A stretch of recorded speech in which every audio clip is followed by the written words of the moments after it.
Where did Donald Trump go to college? Did he go to an Ivy League school? Ever since Donald Trump took office, Americans have spent a lot of time talking about how intelligent or educated a president should be.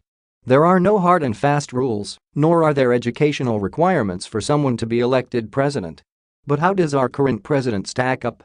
Where did Donald Trump go to college? And did he attend an Ivy League school? Where did Donald Trump go to college? The Washington Post reports that Donald Trump often cites his college background as evidence of his intellectual superiority. He graduated from the Wharton School of Business at the University of Pennsylvania.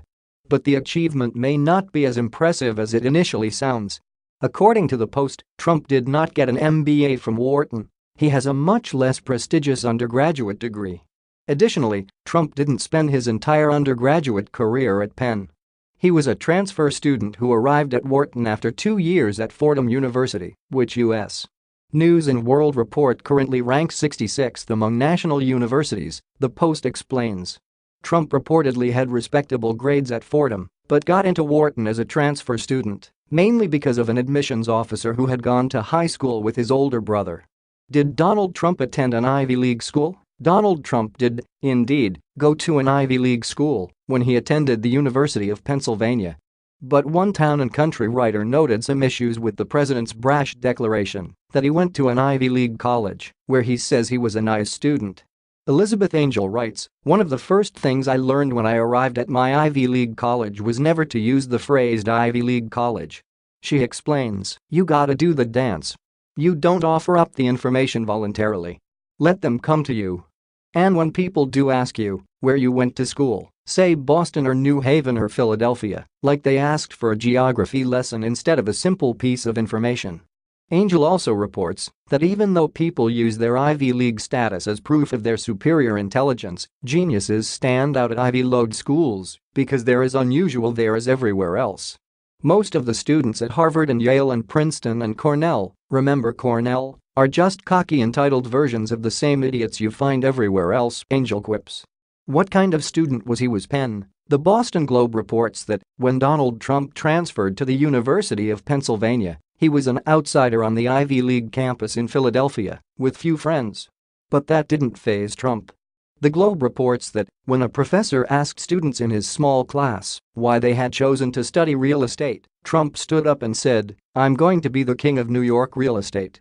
The brash personality that Americans now know well was already in full bloom during his college years, according to more than a dozen Wharton classmates.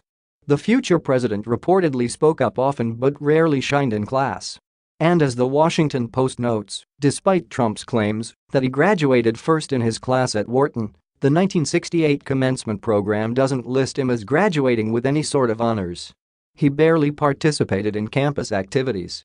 He didn't attend fraternity parties, perhaps because he doesn't drink.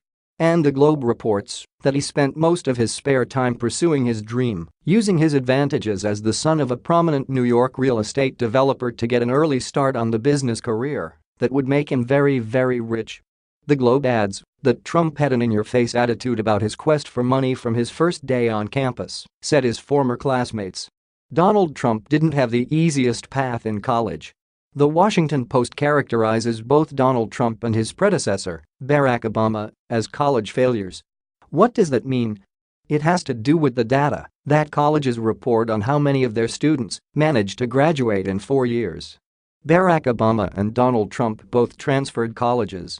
So, technically, no school ever reported either future president in their graduation statistics. In fact, 2 schools, in their cases, Occidental College and Fordham University, even had to report them as failures to complete. Clearly, that didn't hurt either of them. But the Post notes that it's not fair for transfer students not to count in graduation or retention statistics because it means that the school they transfer to has little incentive to help them succeed. He doesn't seem to think that academic credentials are important. According to the Chronicle of Higher Education, Donald Trump's comments about his college education reveal a dubiousness about the importance of academic credentials, even as he braggadociously touts his own, and an impatience with curricular pursuits that lack an obvious utilitarian applicability. The publication adds that Trump saw higher education as a means to an end. Fordham University and the Wharton School of the University of Pennsylvania, where Mr. Trump transferred to complete a bachelor's degree in economics, were essentially credential factories, the publication explains. To build the real estate empire he envisioned, he needed the degree. But as the Chronicle notes, it was clear to Mr. Trump's classmates that Mr. Trump's relationship with Penn would be a transactional one. He would learn what he thought he needed to learn and skim the rest.